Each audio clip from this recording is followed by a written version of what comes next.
Listo. Muy bien.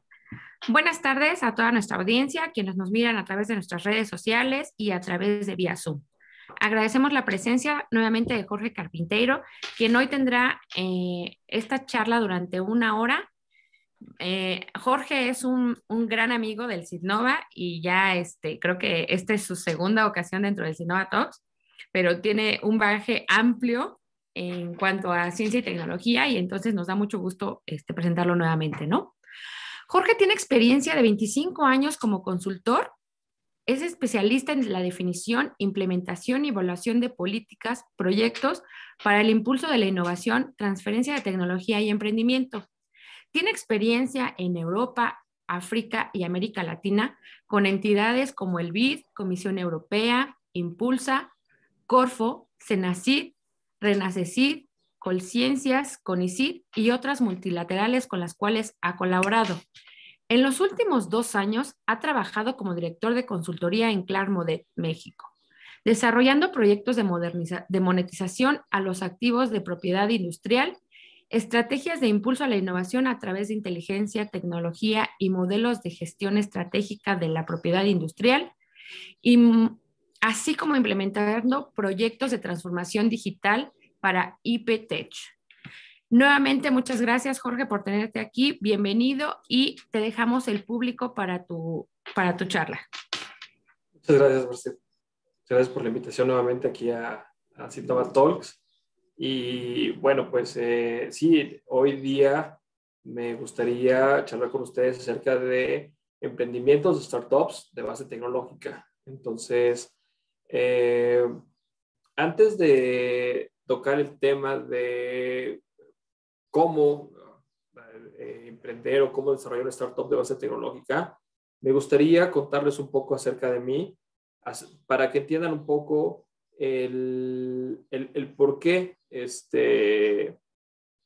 puede ser interesante lo que quiero comentarles hoy, para que vean pues cuál es mi background, ¿no? Y de dónde lo que les estoy comentando pues surge, ¿no? Un poco para que vean que no es únicamente en la teoría. A veces de repente escuchamos a muchas personas que pues que nos hablan, ¿no? De emprender y cómo debemos de emprender, pero es muy fácil, y quienes están emprendiendo es muy fácil hablar desde la trinchera, ¿no? Aquí, sin haber tenido experiencia. Entonces, bueno, hoy día soy director de consultoría de esta compañía de Clark Modet, pero realmente mi percurso ha sido bastante diverso. Y en esa experiencia que he tenido, una parte importante de lo que he tenido oportunidad de hacer ha sido emprender, ¿no? Tuve la oportunidad de participar en el programa de Your Achievement México hace muchos años, hace como 20 años, o más. Y ahí, bueno, pues tuve la oportunidad de formar mi primera empresa, ¿no? Una empresa que se llama Frutanitas. Nos dedicamos a hacer unos pequeños dulces artesanales, y esa fue la primera experiencia que tuve emprendiendo. Ese fue más un programa de formación, pero a partir de ahí ese espíritu emprendedor quedó. Quizás ya existía antes, ¿no? Desde muy niño. Vendía muchas cosas y me ganaba algún dinero para después comprar carritos o juguetes. Y bueno, pues así fue como fue fomentándose en mí esta iniciativa, esta actitud emprendedora. Hoy día asesoro algunos proyectos en Junior Achievement de emprendedores, en Machala en México, son algunas iniciativas, y pues también he colaborado con la Red Global MX en la coordinación de proyectos de emprendimiento entre Portugal y México. Entonces, esa ha sido un poco la experiencia que he tenido en términos de formación, pero después a lo largo de mi vida he ido abriendo diversas empresas, algunas con mucho éxito, otras con mucho aprendizaje, pero quizás la más exitosa, Adbank, que es una empresa de consultoría y, bueno, por la cual vendí mi parte. pero pues tuve la oportunidad de crear y participar en muchas empresas como emprendedor. Por lo tanto, muchas de las cosas que yo asesoro o converso con mis clientes en términos de consultoría, cuando estoy dando consultoría a emprendedores, no solamente es parte del aprendizaje que he tenido durante mucho tiempo, sino también la experiencia, ¿no? Como emprendedor propiamente, ¿no? Creando sus empresas y viviendo en carne propia las dificultades y los desafíos que implica ser emprendedor.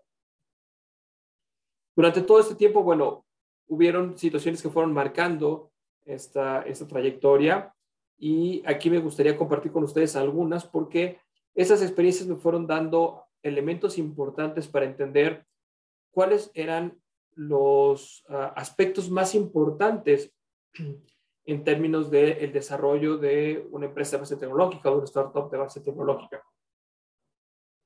Y la primera experiencia que quiero contarles tiene que ver con un sueño de niño, ¿no? Cuando yo tenía alrededor de, no sé, 10, 12 años, un día por la calle vi pasar un automóvil bastante diferente y le pregunté a mi papá, pues, ¿qué marca era ese auto? Y él me comentó que muy probablemente sería el proyecto de carrera de algún ingeniero automotriz o algún diseñador industrial, en fin, alguien que había hecho como proyecto final de carrera. Y entonces, en ese momento supe que era lo que quería hacer de mi vida y tenía claro que quería diseñar autos en Italia. Ese era mi sueño de niño. Entonces, bueno, pues el tiempo fue transcurriendo. Estudié diseño industrial en la Universidad Autónoma Metropolitana y hice una maestría en España en desarrollo de nuevos productos y gestión. Y ahí, estando ahí, bueno, pues hubo la oportunidad de enviar mi currículum a una empresa de autos y tuve la oportunidad de trabajar para Alfa Romeo en Italia durante algún tiempo. ¿Y qué fue lo más importante que aprendí en Alfa Romeo? Bueno, yo en Alfa Romeo trabajaba en un área que se llama Advanced Design. Y en esta área, más que diseñar la forma de los automóviles que se producirán, está enfocada en entender cómo será la movilidad en el futuro. Yo colaboré con Alfa Romeo por ahí del 2001, 2002, y en ese momento nuestro objetivo era saber cómo sería la movilidad en el 2040. Y entonces, bueno, pues en esta área trabajábamos, para quien no conoce Alfa Romeo, bueno, pues Alfa Romeo es la casa donde nació Ferrari y hoy día es parte del grupo Fiat Chrysler. Fiat, pues es una empresa tradicional italiana que tiene Alfa Romeo, Lancia, Ferrari, Maserati, son grandes fabricantes de automóviles. Y una de las situaciones importantes que hacíamos aquí este es el edificio de la planta de Arese en Milán, era pensar en el futuro. En esta área que les comentaba yo, que colaboré, que se llama Advanced Concept Design, prácticamente nos enfocamos en cuestionarnos o diseñar cómo sería el futuro de la movilidad. Les voy a mostrar un poco de las diversas estrategias que en ese momento tuve la oportunidad de participar en su diseño, y eran conceptos como Brand Mobility Concept, Never Alone Service, and Light Drive Sensation. Esto era lo que nosotros en esos momentos, en los años 2000, en el inicio de la década de los 2000, pensábamos que iría a converger con la movilidad la tecnología. Sentíamos que toda esta tecnología iba a abrir oportunidades para poder pensar, por ejemplo, en un concepto de marca movilidad, es decir, las marcas dejarían de vender automóviles para vender movilidad. No importa cuál sea la necesidad que yo tenga de movilidad. Si, por ejemplo, hoy tengo que salir de aquí al aeropuerto y después del aeropuerto viajar a otra ciudad, en esa ciudad moverme hacia una oficina, después hacia un restaurante, después nuevamente hacia el aeropuerto y después regresar a otro aeropuerto y luego a mi casa. Bueno, pues todas esas necesidades de movilidad podrían estar cubiertas por una sola empresa y una sola marca. De tal forma que yo lo que estaría comprando es moverme o tener movilidad de acuerdo a mi estilo de vida, de acuerdo a mis gustos, a mis preferencias. Y de esa forma, cuando yo estuviera comprando movilidad, bueno, pues estaría comprando este concepto, ¿no? De marca y de cómo esta marca me vende o una movilidad de lujo, o una movilidad deportiva, o una movilidad que va de acuerdo con mis necesidades, ¿no? Y este fue de los primeros conceptos que desarrollamos para cómo veíamos para el 2040 la movilidad. Otro de los conceptos fue una mayor interacción entre los objetos y las personas, ¿no? De tal forma que a través de device yo pudiera comunicarme con los vehículos y el vehículo poder ofrecerme diferentes soluciones adecuadas a mis necesidades. Por ejemplo, podría yo tener un device que informara a un vehículo, no importa, como ya no estoy comprando vehículos que son míos, cuando yo accedo a uno de esos vehículos que me provee la compañía, el vehículo personaliza el ambiente, la silla, la información, las condiciones, ¿no?, que tiene ese vehículo, las va a adaptar a la información que mi device o que mi wearable le va a dar al vehículo para darme algo muy personalizado. Y entonces, de esta forma, la compañía está constantemente conmigo, ¿no? Sabe a dónde voy, sabe con qué vehículos me conecto, tiene acceso a mi agenda probablemente y me va proporcionando va cubriendo todas mis necesidades y personalizando las cosas gracias a los devices que me comunican a mí con la compañía y a la vez con los vehículos. Y finalmente, el Light Drive Incision, que es, nosotros somos, nuestro cuerpo reacciona y funciona a través de impulsos eléctricos, nuestros cerebros son impulsos eléctricos y pues juzgábamos en ese momento que más tarde o más temprano eventualmente podríamos vincularnos a las máquinas, en este caso los vehículos, para poder recibir información por parte de estos vehículos, es decir, a través de estos impulsos eléctricos. Por ejemplo, una silla podría decirme que estoy a una temperatura adecuada, que estoy descansado, que estoy confortable, o incluso brindarme información técnica, como por ejemplo aprender japonés en un viaje de 8 horas, pero al mismo tiempo esos impulsos eléctricos hacerle sentir a mi cuerpo que está descansado, que está cómodo, que está a la temperatura adecuada, hacer una simbiosis entre mi cuerpo y la máquina. Bueno, estos conceptos que nosotros planteamos hace 20 años atrás, todavía eran bastante innovadores. A lo mejor muchos de ellos hoy día ya los vemos de alguna forma en las soluciones de movilidad que tenemos el día de hoy. Vemos, por ejemplo, un Uber, ¿no?, que ya nos da esta movilidad a pedido, ¿no?, a cubrir las necesidades de movilidad. Hoy día va incorporando otros vehículos, además de los automóviles, como helicópteros y otros elementos para brindarnos una solución completa de movilidad. Pero nuestra apuesta es que cada vez más las compañías nos van a brindar soluciones integrales de movilidad para cubrir todas esas necesidades. Vemos también cómo, por ejemplo, hoy día va surgiendo ya algunas empresas que están diseñando chips que se conectan a nuestro cerebro para poder enviarnos información e intercambiar información y de esta forma potenciar a las personas. Y pues probablemente estos chips en algún momento se podrán conectar con los automóviles. ¿Cuál es la relevancia de este tema y por qué lo quise traer? Bueno, pues porque una parte importante cuando estamos hablando de empresas tecnológicas o de startups tecnológicas es un planeamiento adecuado hacia el futuro, tener una idea clara en términos tecnológicos de hacia dónde quiero llegar. Probablemente, mismo que aún no tengan las competencias y las capacidades y los elementos para poder construir esa tecnología, es importante que yo tenga muy claro el foco.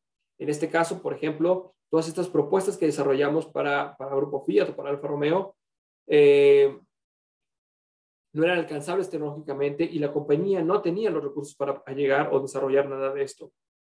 Pero, ¿de qué le sirve entonces tener esta información o tener este planeamiento? Bueno, pues comenzar a diseñar un roadmap tecnológico para estructurar acciones que le permitan adquirir esa tecnología, hacer alianzas con empresas que desarrollen esa tecnología, irse perfilando y preparando hacia un futuro que ellos determinen. Hay dos formas eventualmente de desarrollar tecnología. Una es siguiendo a las tendencias del mercado o los líderes y ahí vamos siempre detrás de los avances. Y la otra es tener esta idea clara de hacia dónde podemos dirigir una empresa, hacia dónde queremos alcanzar esto.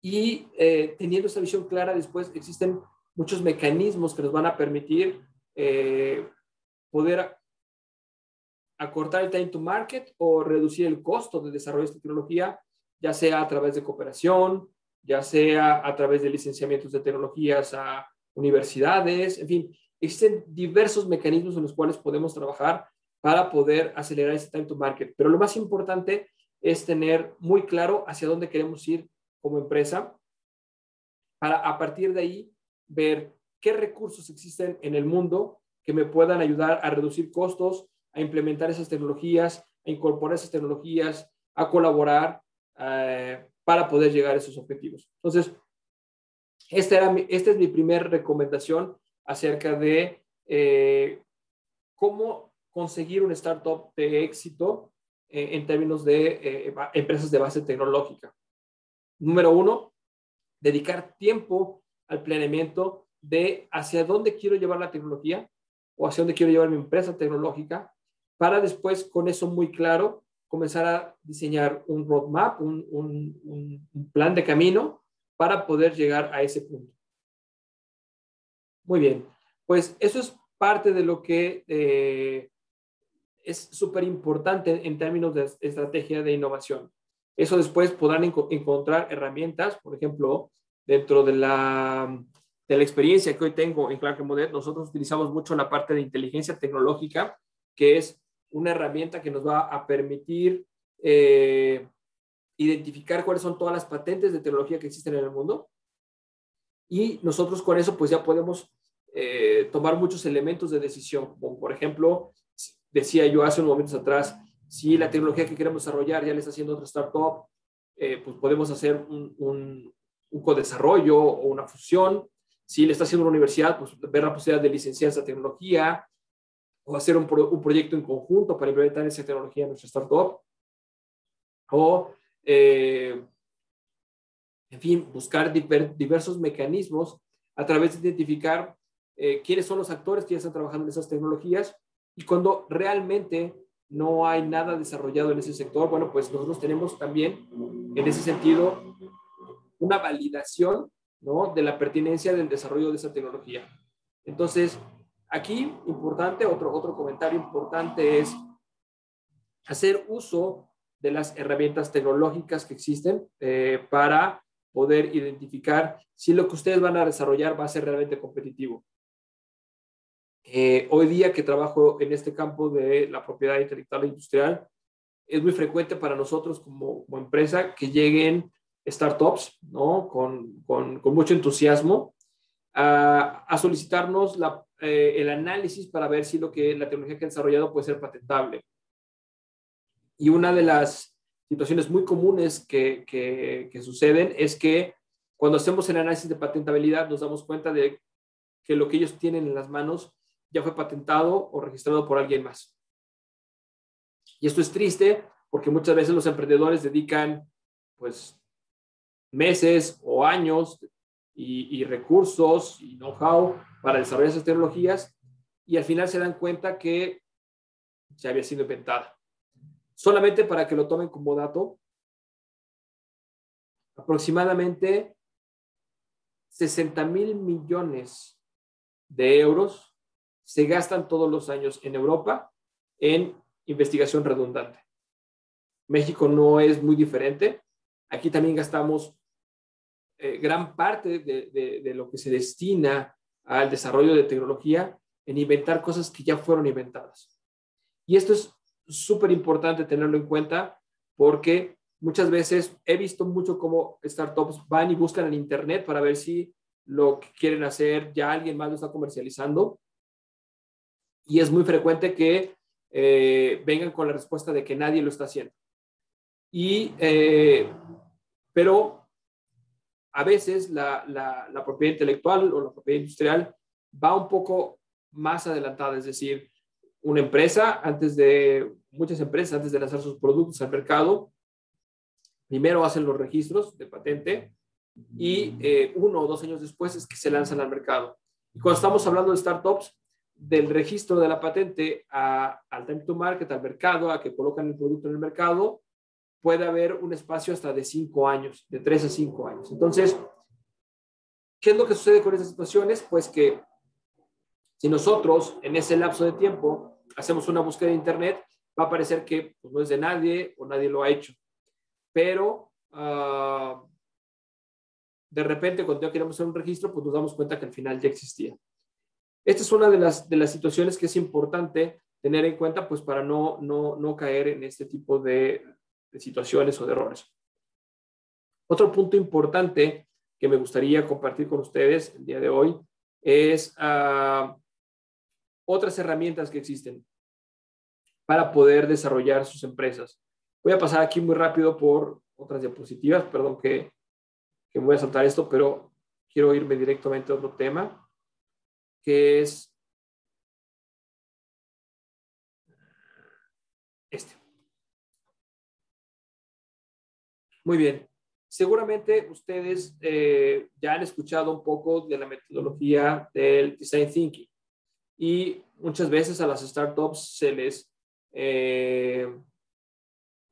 invita o se les promueve trabajar con esta metodología para tener una mejor percepción de la realidad de los usuarios o de los clientes y adecuar las soluciones, los productos, a las propuestas a estas necesidades que los clientes tienen, ¿no? Entonces, principalmente lo que se busca es crear empatía con los usuarios o los clientes, a partir de ahí identificar algún problema, una oportunidad, definir alguna solución, rápidamente idear y prototipar esa solución y colocarla lo más rápidamente en el mercado.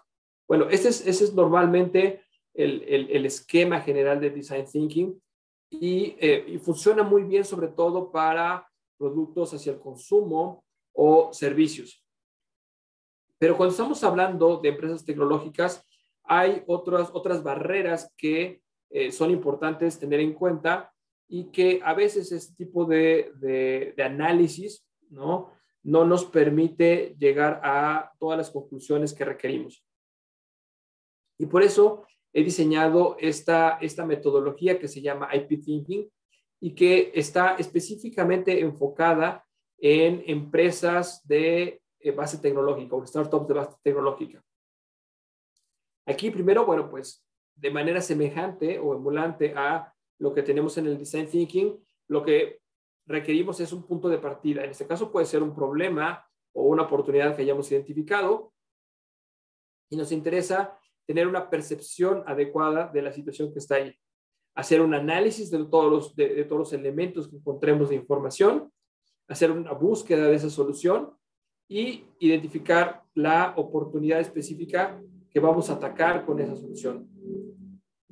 Después vendrá toda la parte del desarrollo de esa tecnología y después la transferencia, es decir, pasar del laboratorio o del ambiente de laboratorio a un ambiente real o de mercado o de industrialización. Y ahí tiene que haber la apropiación, es decir, aquella entidad, empresa o área que se va a dedicar a la fabricación o a la puesta en marcha de esa tecnología, bueno, pues tendrá que conseguir traducir lo que sucedió en el laboratorio a este ambiente ya productivo o industrial. Finalmente tendremos una solución y lo más importante pues es ponerla con éxito en el mercado, ¿no? Encontrar los mecanismos de monetización que nos van a permitir colocarlo con éxito en el mercado. Esta metodología pues tiene una caja de herramientas, que nos van a permitir en cada una de estas fases pues solucionar o encontrar soluciones para cada uno de esos puntos. Por ejemplo, en términos de percepción, la primera que yo les pongo aquí es Prospective y Foresight. Prospective y Foresight es un poco las metodologías con las que yo trabajaba en Alfa Romeo y que les comenté al inicio de esta charla, en donde vas a través de estos elementos identificar hacia dónde va el futuro en el sector en el que estás o en lo que quieres desarrollar, y creando estos escenarios futuros, creando estas visiones sobre el futuro, comienzas a determinar dónde están las oportunidades o hacia dónde quieres llevar a tu compañía en términos tecnológicos. A partir de ahí, bueno, pues haces un roadmap tecnológico y puedes utilizar diversos mapas o journey map para poder aterrizar estos conceptos en una solución, en un proceso o en un producto. Una vez que ya tenemos estos elementos, pues pasaríamos a la parte de investigación, ¿no? Y aquí podemos utilizar herramientas como inteligencia tecnológica. La inteligencia tecnológica son estas plataformas, o la inteligencia tecnológica se trabaja a partir de plataformas que van a buscar toda la información de registros de patentes que están en el mundo para poder tener un punto de partida y saber cuál es la mejor estrategia para poder desarrollar o adquirir esa tecnología, ¿no? También podemos verificar si está libre de operación esa tecnología, es decir, si no le pertenece a nadie. Y muchas veces en estos análisis, por ejemplo, vemos que ya existe una patente, pero esa patente únicamente está solicitada o registrada en Europa o en Asia, y esto nos da lo que se llama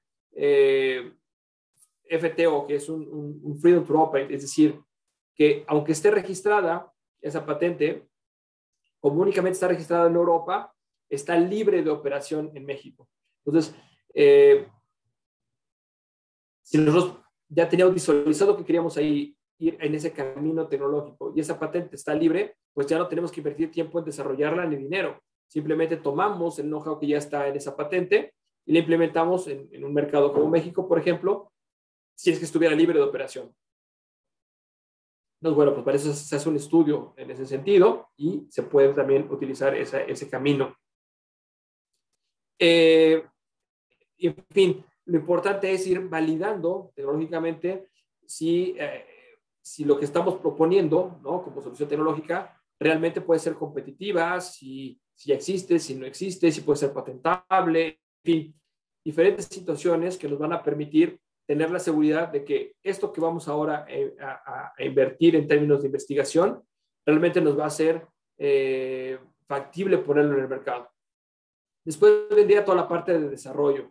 Y aquí tenemos diferentes herramientas como el Patent Freeze o el Design Around Patent, que son metodologías que nos van a permitir utilizar la información que arroja estas mismas plataformas de inteligencia tecnológica, toda la información que está contenida en las patentes, para a partir de ahí desarrollar situaciones innovadoras o de innovación evolutiva, ¿no?, o incremental. Entonces, todas estas soluciones van a permitir resolver problemas que se puedan entrabar en la parte del desarrollo o eventualmente pues nos van a permitir crear nuevas tecnologías o nuevas versiones de tecnología a través de juntar diferentes conceptos que pueden estar incluidos en otras patentes. La siguiente fase, una vez que ya terminamos la parte de desarrollo, vendría siendo la parte de apropiación, que era esta parte donde yo les comentaba que es fundamental asegurar que ya nuestra área fabril o la empresa que va a llevar al mercado esta tecnología, bueno, pues sea capaz de, a partir de lo que hemos hecho previamente, transformarlo en un proceso, en un producto, en un servicio, en algo que consiga colocar dentro del mercado. Y aquí, pues también tenemos diferentes herramientas que nos van a permitir ir definiendo todos los inputs que se requieren por parte de quien desarrolló para poder conseguir este objetivo. ¿no?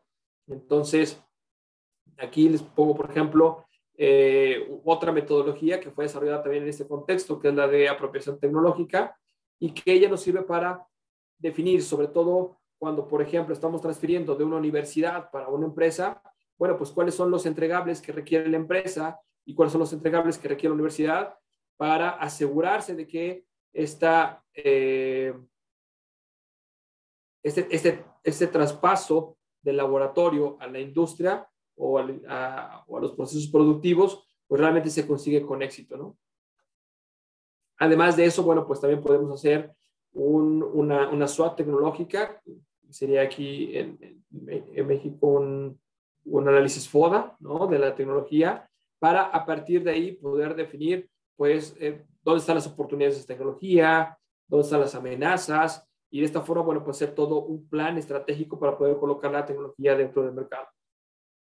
Y finalmente, ya llegamos al punto del mercado, que es la parte más importante. Bueno, pues cuando ya estamos en esta parte del mercado, nos interesa sacar el mayor beneficio, la mayor rentabilidad de la tecnología que hemos desarrollado. Y aquí es un punto importante para las startups porque muchas veces cuando están desarrollando sus planes de negocio, se enfocan mucho en el modelo tradicional. Y el modelo tradicional está centrado en este concepto que nos han dado de yo diseño, yo desarrollo, yo fabrico, yo distribuyo y yo comercializo. Entonces, en términos de PI, conocemos esto como explotación, que es este proceso en donde yo paso de una idea al mercado, pero yo me encargo de llevar toda esa estructura. Y mi producto o lo que estoy colocando dentro del mercado es aquel que ha salido de mi fábrica o de mi línea de ensamblaje. En este modelo que les estoy proponiendo o en este esquema, en esta caja de herramientas, lo que les estoy dando como alternativas es, detrás de ese producto o proceso hay un know-how. Y ese know-how también tiene valor y ese know-how también puede ser convertido en modelos de negocio. Por ejemplo, yo soy una empresa que fabrica un producto tecnológico y mi capacidad de colocar eso dentro del mercado está limitado por mis capacidades productivas y financieras. ¿Qué pasaría si el know-how que está por detrás de ese producto también yo lo pudiera monetizar? ¿Cómo? Por ejemplo, yo sé que no tengo la capacidad a lo mejor de entrar al mercado asiático porque implica muchos desafíos en términos horarios, en términos de inversión, en fin, puede tener muchos elementos que hagan con que pues, yo no piense en fabricar dentro del mercado asiático. Bueno, pero el know-how que está por detrás de mi producto, de mi proceso, puede servir como elemento de inversión o elemento de modelo de negocio. Entonces, utilizando ese know-how, yo puedo, por ejemplo, establecer una franquicia o crear una joint venture o hacer desarrollo con otra compañía o eventualmente buscar la creación o el financiamiento en una startup o en un spin-off. En fin, hay diferentes estrategias que yo puedo aprovechar para utilizar el know-how como un activo de inversión o un activo para detonar un nuevo modelo de negocio. Entonces, sé que hoy les hablé de muchos conceptos, hablamos de muchas herramientas, por ejemplo, que tiene esta toolbox, y cada uno de ellos nos podríamos perder en los detalles de cómo ir aprovechando cada una de estas herramientas que está en esta caja para poder potenciar cada una de estas fases que estamos colocando en este IP Thinking.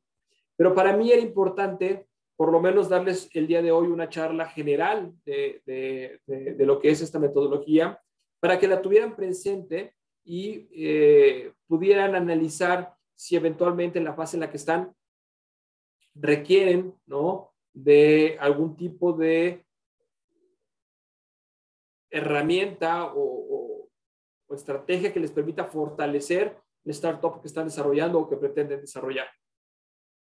Seguramente muchos de los que asisten y que están aquí están en una fase diferente.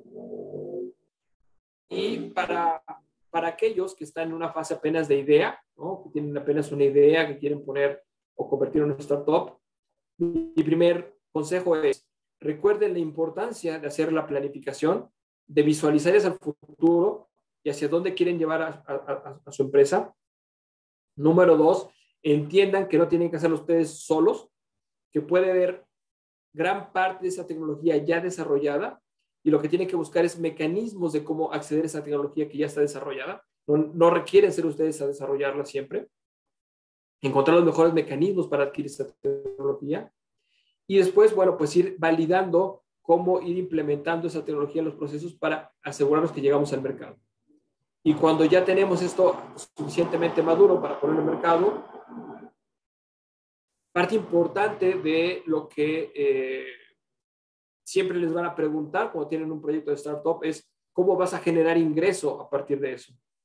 Y siempre tengan en mente que este modelo tradicional de explotación, en donde ustedes se encargan de todo este caminito hasta que colocan el producto en el mercado, no es la única alternativa que tienen para generar ingresos a partir de lo que ustedes han desarrollado. Es decir, decíamos, no es solamente el producto o el proceso que va a generar esta compañía lo que tiene valor y con lo que puede generar ingreso. También todo el know-how que está por detrás y a partir de ese know-how poder crear diferentes modelos de negocio. Bueno, pues espero que la reflexión que hemos tenido el día de hoy les haya resultado interesante. Espero que estas herramientas que he mencionado el día de hoy por lo menos les despierte la curiosidad para saber un poco más acerca de esta metodología, estas herramientas, y que sobre todo les sea de utilidad para poder fortalecer sus proyectos de emprendimiento de aquellos que nos acompañan hoy y que están interesados en emprender o que ya lo están haciendo. Entonces, bueno, pues me gustaría hacer esto un poco más interactivo y pasar a algunas preguntas o alguna conversación con ustedes para poder profundizar o poder tocar en algún punto específico. Entonces, no sé si por ahí tenemos alguien que quiere hacer una pregunta, si ya tenemos preguntas por ahí. Mira, lo que nos van llegando las preguntas.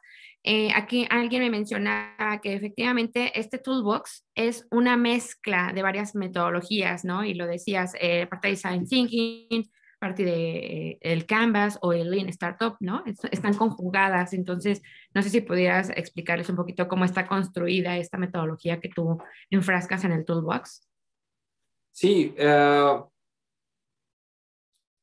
parte importante de lo que estamos buscando aquí es sobre todo entender estas diversas herramientas o tecnologías o metodologías que existen, dónde las podemos ir aplicando en esta línea de proceso, ¿no? El primero, para tener una percepción clara de lo que vamos a desarrollar. El segundo, para ver si lo que vamos a investigar o queremos investigar realmente tiene viabilidad en términos de desarrollo para facilitar el desarrollo. Y por último, bueno, pues la parte de apropiación para poder colocarlo en el mercado. Algunas de estas metodologías son ya existentes y pueden consultar información de cada una de ellas. Algunas de ellas yo las he desarrollado, por ejemplo, como la matriz de apropiación tecnológica, ¿no? Es una de estas que yo he desarrollado para poder tener algo específico aquí que yo sentía que hacía falta, pero muchas de ellas son cosas que ya existen. Y en términos de modelos de monetización, quizás todos también ya existen. Aquí la percepción diferente es el estarlo enfocando al activo intelectual y no al producto final, ¿no? Esa es la gran diferencia. No sé, son muchas y es difícil, por ejemplo, entrar de lleno en todas, pero por ejemplo, no sé, Foresight, que es una de las que más me gustan. Es una metodología que utiliza las diferentes macro tendencias que existen en el mundo, pueden ser en términos tecnológicos, y a partir de ahí va utilizando un grupo de expertos para ir definiendo escenarios futuros, y una vez que tenemos esos escenarios futuros, nosotros vamos diseñando cómo podemos sacar provecho de esos escenarios futuros para poder alcanzar un objetivo estratégico en una compañía, ¿no? Y así cada una de estas metodologías o herramientas, algunas metodologías son herramientas, ¿no? Como por ejemplo la inteligencia tecnológica. Hay diversas herramientas de diversas empresas que tienen estas plataformas que nos permiten, bueno, pues hacer este análisis de patentes, ¿no? La empresa en la que yo trabajo tiene una plataforma de esas con inteligencia artificial, y es súper potente en términos de pues la ventaja que te da saber lo que está desarrollando en el mundo para tomar mejores decisiones, ¿no? Ok, mira, por aquí tenemos una de Marta Ortiz que nos dice, para una startup de base tecnológica, ¿se considera sólida? ¿Aproximadamente cuánto tiempo en promedio se necesita para que se necesita o qué características debe tener para considerarla así?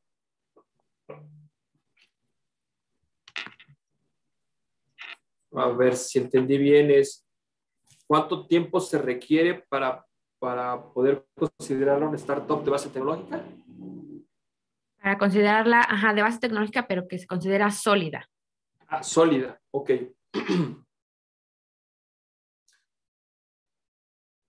Bueno, para empezar, y aquí es importante comentar eso también, hay dos modelos de negocio que se pueden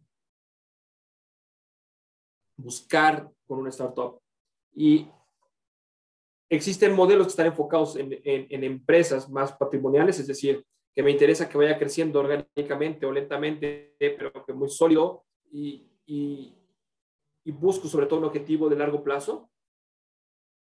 Y hay otras empresas que se buscan con objetivo de corto plazo, es decir, crecer muy rápido la empresa en términos sobre todo de usuarios, y a partir de ahí poder vender la empresa o monetizar la empresa como tal. Y cada uno de estos dos enfoques va a ser muy diferente para entender qué es madurez dentro de una startup. Por ejemplo, si a mí lo que me interesa es tener algo a largo plazo, pues esa madurez estará dada esencialmente por la autonomía financiera de la empresa y una estabilidad económica, ¿no? Entonces, esa estabilidad económica, pues normalmente se alcanza a los 5 años, a los 7 años, con una empresa de esas características. Sobre todo, una parte importante de estas empresas es que no van a ir a buscar financiamiento externo, sino que van a estar sobre todo muy enfocadas en el autofinanciamiento, me voy financiando de los clientes y los proyectos que voy teniendo para nunca requerir financiamiento externo, y de esta forma ir creando una salud financiera, ¿no? En el otro caso, cuando nosotros lo que pretendemos es rápidamente crecer la compañía para después venderla, por ejemplo, ahí los modelos son completamente diferentes. Ahí sí estamos contra el reloj, porque lo que nos interesa es ir lo más rápidamente posible, y aquí se integran otros elementos como el venture capital, ¿no? Entonces, la madurez de estas empresas normalmente pues se busca que se consiga en 1 o 2 años. ¿Y qué se está buscando esencialmente conseguir en 1 o 2 años? Pues una facturación mensual de aproximadamente $100,000. Cuando tú ya tienes una empresa que ya está facturando $100,000 mensuales, pues eso te permite, en términos de venture capital, irte a una primera serie A, ¿no? Antes de eso, todo el financiamiento que puedas ir captando, pues es de mayor riesgo, digamos, y existen diferentes modelos que te pueden apalancar ahí, ¿no? Como el capital seed, que es el capital semilla, o eventualmente el crowdfunding, o los business angels, iniciando por tus propios recursos, de family friends, and fools, son aquellos que nos van a permitir alavancar la primera parte del desarrollo. Cuando ya ha pasado 1 o 2 años y tú consigues tener una facturación suficientemente relevante, te decía yo, alrededor de unos $100,000 mensuales, entonces ya se considera que estás en una maturidad suficiente como para poder escalar a una serie A o una serie B de financiamiento con el objetivo de estar vendiendo la compañía en unos 4 o 5 años. Son esquemas completamente diferentes y tenemos que tener muy claro esto, porque muchas veces cuando los emprendedores arman una startup, piensan luego en buscar un venture capital o un business angels, pero después cuando saben que lo que va a hacer el venture capital es vender parte de la compañía y que eso puede implicar perder la compañía para los promotores, esto es muy difícil para muchas personas porque no era lo que estaban buscando. Entonces, el primer punto para entender el tipo de maduridad que estás buscando, pues es entender realmente qué es lo que quieres. Algo que lo vas a vender en el corto plazo o algo que lo vas a hacer crecer a largo plazo. Bien. Mira, Francisco Marroquín nos pregunta, ¿es posible establecer una validación en valor comercial a algo que aún tienes en etapa de laboratorio? Él quiere saber si tiene algún nombre en particular, ya que ellos tienen el entendimiento de que se hizo la investigación de la patente y han sometido la solicitud. Ok, sí, se puede hacer una valoración, ¿no?, financiera de cualquier activo. ¿Cuál es las diferencias o qué elementos tenemos que tomar en cuenta aquí que son relevantes? Bueno, cuando nosotros hacemos la valoración de un activo para que tenga un mayor valor tiene que ser líquido. ¿Y a qué le llamamos? ¿Qué se refiere con líquido? Un activo líquido es aquel activo a partir del cual yo ya estoy generando ingreso. Existe también el activo con valor potencial. Es decir, todavía no estoy generando ingreso, pero podría tener un valor potencial. ¿Cuál es la diferencia? Cuando yo ya tengo un activo líquido, normalmente la valoración de ese activo va a ser mucho más alta. Cuando yo tengo un activo solamente con valor potencial, la valoración es más baja. Pero una valoración no es estática. Nosotros podemos estar haciendo la valoración cada año de ese activo y conforme vaya aumentando su liquidez, va aumentando su valor. Entonces, la respuesta es sí, puedo evaluar un activo, aunque todavía no lo esté comercializando o produciendo, pero tengo que tener en cuenta que la valorización va a tender a ser baja. En el momento que yo ya llegue a un punto donde estoy comercializando, la valoración va a ser más alta. Entonces, en la fase en la que están, se puede hacer la valoración, pero nunca va a ser tan alta como cuando ya llegue el momento en que se está comercializando.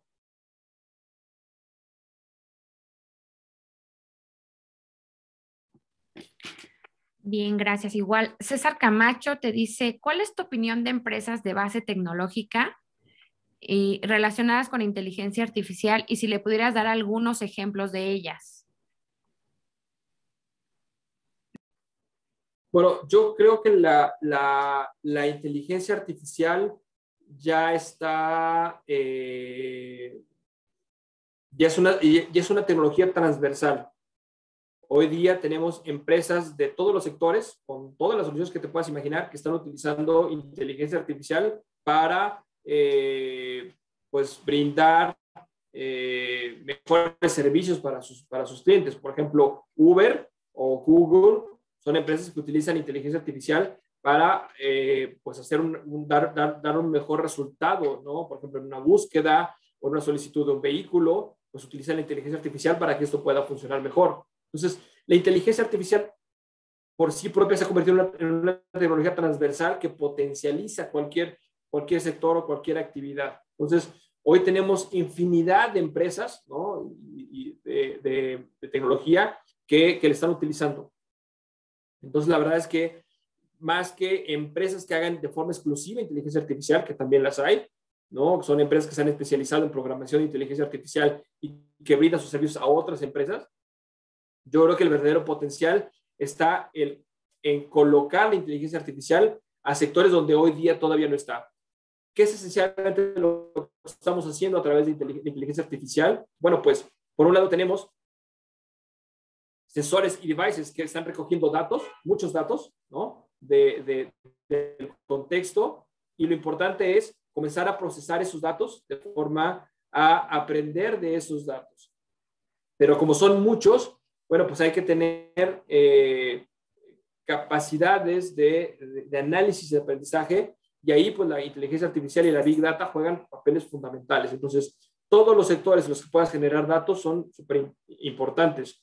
Y te dije, por ejemplo, dos que conoces mucho, pero hay startups que están surgiendo, por ejemplo, en términos de agricultura, que recolectan datos de las propias plantas, del crecimiento de las plantas, de la lluvia, de la temperatura, de los abonos, y a partir de diferentes procesos analizan, ¿no?, esa información y crean algoritmos que permiten, por ejemplo, el regadío o la colecta o diferentes soluciones para el sector agrícola.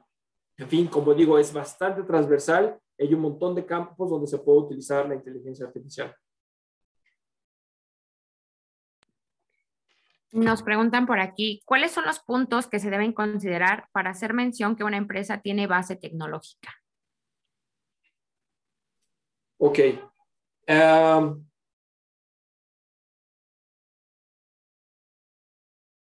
Esta es una pregunta bastante pertinente, porque muchas veces cuando se habla de una empresa de base tecnológica o de una startup, la mayor parte de las personas vincula este tipo de empresas a las TICs, a las tecnologías de información y comunicaciones.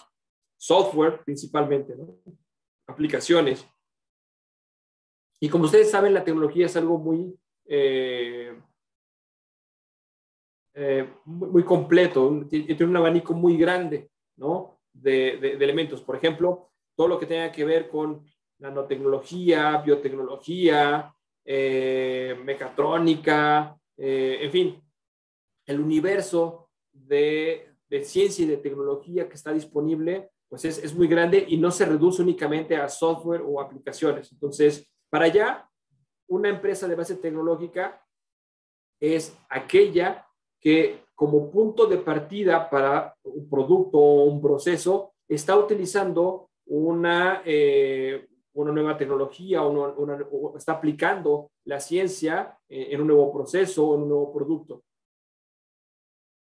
Cuando no estamos teniendo estos elementos, ¿no?, como por ejemplo cuando abrimos un restaurante o cuando abrimos una empresa de reparación de calzado, pues podrá ser una nueva empresa, pero no está siendo una empresa de base tecnológica, salvo que pues, ahí estemos utilizando algo de ciencia y tecnología, ¿no?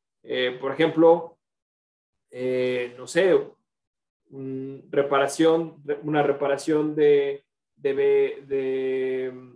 materiales inteligentes o algo así, pues podría ser un servicio de base tecnológica, pero esencialmente lo importante es que no reduzcan, ¿no?, las startups únicamente a lo que sea software y aplicaciones, porque pues en términos de tecnología tenemos muchas otras, ¿no? Decía yo, biotecnologías o químicas o no sé, hay tantas que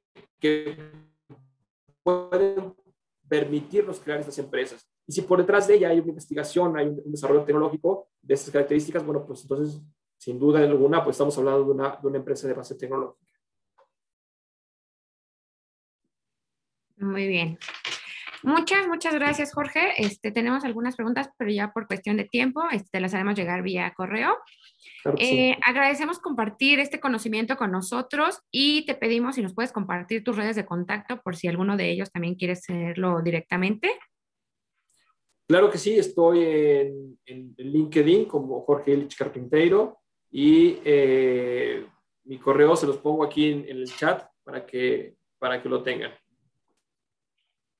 Bien, agradecemos nuevamente a nuestro auditorio por una vez más estar muy activos en esta transmisión de un Sinova Talks más y les hacemos la invitación para que este próximo miércoles acudan ahora a la charla denominada Diseño, Libertad, Justicia y Sostenibilidad a cargo de la doctora Claudia Garduño García, fundadora de Action Lab México, en donde nos narrará acerca de su investigación basada en métodos colaborativos de diseños aplicados a comunidades.